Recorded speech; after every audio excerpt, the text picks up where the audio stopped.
धर्म, अध्यात्म और पर्व त्योहार से जुड़ी सटीक जानकारी के लिए हमारे चैनल को ज़रूर सब्सक्राइब करें और ताज़ा अपडेट के लिए बेल आइकन दबाना न भूलें।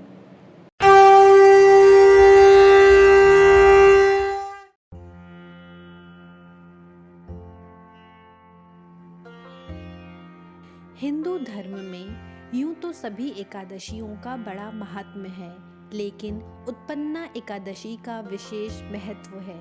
दरअसल उत्पन्ना एकादशी से ही एकादशी के व्रत की शुरुआत मानी जाती है। सभी एकादशियों का व्रत माँ एकादशी को समर्पित है। माँ एकादशी भगवान विष्णु की शक्तियों में से एक है।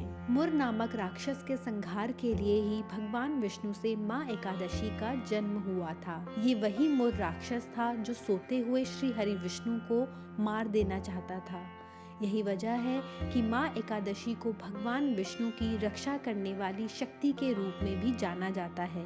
आपको बता दें कि माँ वैष्णवी भी भगवान विष्णु की एक अन्य शक्ति हैं और वो सप्त मातृका का अंग हैं। सप्त मातृका अर्थात 7 देवियां हैं। ये 7 देवियां ब्रह्माणी, वैष्णवी, माहेश्वरी, ऐन्द्री, कौमारी, वाराही और नारसिंही हैं। शुंभ और निशुंभ राक्षसों से लड़ते समय देवी की सहायता के लिए सभी देवों ने अपनी अपनी 7 शक्तियां भेजी थी।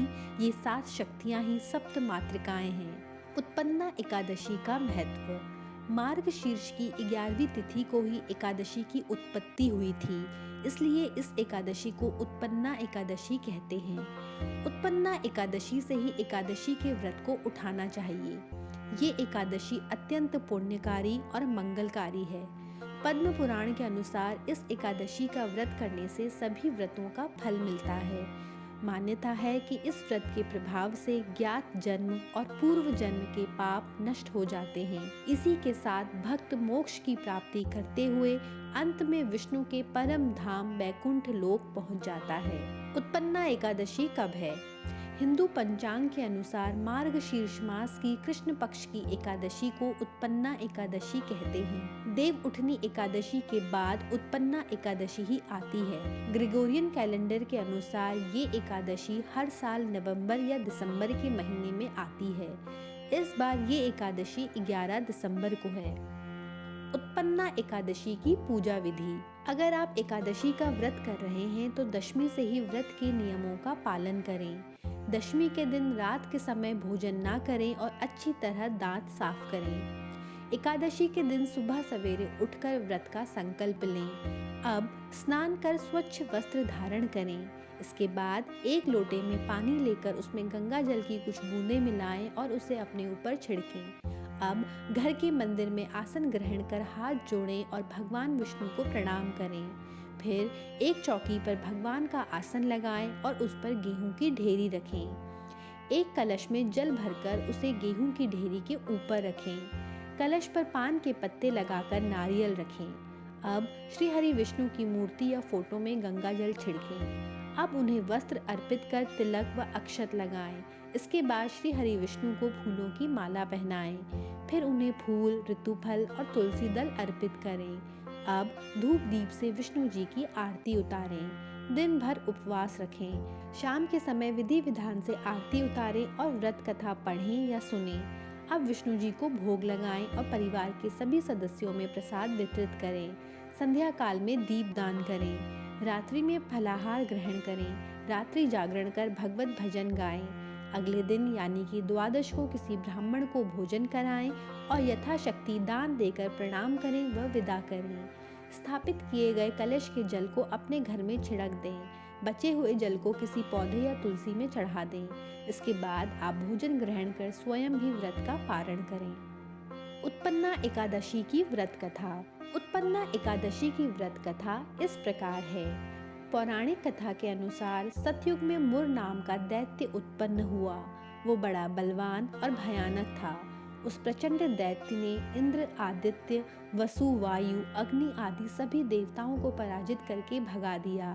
तब इंद्र सहित सभी देवताओं ने भयभीत होकर भगवान शिव से सारा वृतांत कहा और बोले, हे कैलाशपति, मुर दैत्य से भयभीत होकर सब देवता मृत्यु लोक में फिर रहे हैं। तब भगवान शिव ने कहा, हे देवताओं, तीनों लोकों के स्वामी, भक्तों के दुखों का नाश करने वाले भगवान विष्णु की शरण में जाओ, वे ही तुम्हारे दुखों को दूर कर सकते हैं। शिवजी के ऐसे वचन सुनकर सभी देवता क्षीर सागर में पहुँचे।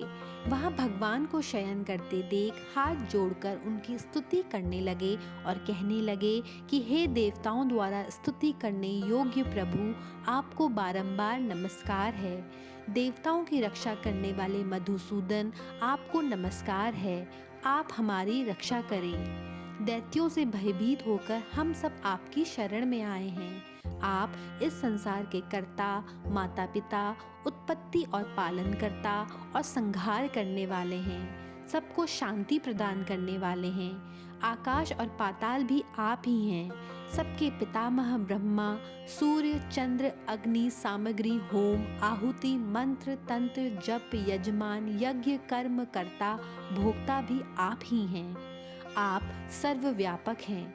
आपके सिवा तीनों लोकों में चर तथा अचर कुछ भी नहीं है। हे भगवान, दैत्यों ने हमको जीतकर स्वर्ग से भ्रष्ट कर दिया है और हम सब देवता इधर उधर भागे भागे फिर रहे हैं। आप उन दैत्यों से हम सबकी रक्षा करें। इंद्र के ऐसे वचन सुनकर भगवान विष्णु कहने लगे कि हे इंद्र, ऐसा मायावी दैत्य कौन है जिसने सब देवताओं को जीत लिया है? उसका नाम क्या है? उसमें कितना बल है और किसके आश्रय में है तथा उसका स्थान कहाँ है? ये सब मुझसे कहो। भगवान के ऐसे वचन सुनकर इंद्र बोले, भगवान, प्राचीन समय में एक नाड़ी जंग नामक राक्षस था। उसके महापराक्रमी और लोक विख्यात मुर नाम का एक पुत्र हुआ। उसकी चंद्रावती नाम की नगरी है। उसी ने सब देवताओं को स्वर्ग से निकालकर वहां अपना अधिकार जमा लिया है। उसने इंद्र, अग्नि, वरुण, यम, वायु, ईश, चंद्रमा, नैऋत आदि सबके स्थान पर अधिकार कर लिया है। सूर्य बनकर स्वयं ही प्रकाश करता है, स्वयं ही मेघ बन बैठा है और सबसे अजेय है। हे असुर निकंदन, उस दुष्ट को मारकर देवताओं को अजेय बनाइए। ये वचन सुनकर भगवान ने कहा, हे देवताओं, मैं शीघ्र ही उसका संहार करूंगा। तुम चंद्रावती नगरी जाओ। इस प्रकार कहकर भगवान सहित सभी देवताओं ने चंद्रावती नगरी की ओर प्रस्थान किया। उस समय दैत्य मुर सेना सहित युद्ध भूमि में गरज रहा था। उसकी भयानक गर्जना सुनकर सभी देवता भय के मारे चारों दिशाओं में भागने लगे। जब स्वयं भगवान रणभूमि में आए तो दैत्य उन पर भी अस्त्र शस्त्र आयुध लेकर दौड़े। भगवान ने उन्हें सर्प के समान अपने बाणों से बीध डाला। बहुत से दैत्य मारे गए, केवल मुर बचा रहा। वो अविचल भाव से भगवान के साथ युद्ध करता रहा। भगवान जो भी तीक्ष्ण बाण चलाते वो उसके लिए पुष्प सिद्ध होता। उसका शरीर छिन्न भिन्न हो गया, किंतु वो लगातार युद्ध करता रहा। दोनों के बीच मल्ल युद्ध भी हुआ। 10,000 वर्ष तक उनका युद्ध चलता रहा, किंतु मुर नहीं हारा। थककर भगवान बद्रिकाश्रम चले गए। वहाँ हेमवती नामक सुंदर गुफा थी। उसमें विश्राम करने के लिए भगवान उसके अंदर प्रवेश कर गए। ये गुफा 12 योजन लंबी थी और उसका एक ही द्वार था। विष्णु भगवान वहाँ योग निद्रा की गोद में सो गए।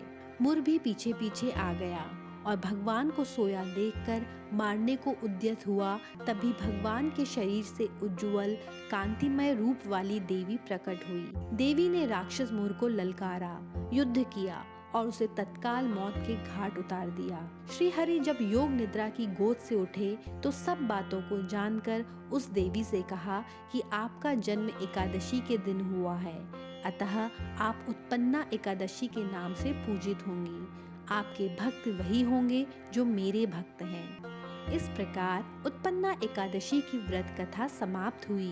भगवान विष्णु आपका कल्याण करें। धर्म, अध्यात्म, व्रत, त्योहार और ज्योतिष के बारे में और अधिक जानकारी के लिए देखते रहें पूजापंडित.com।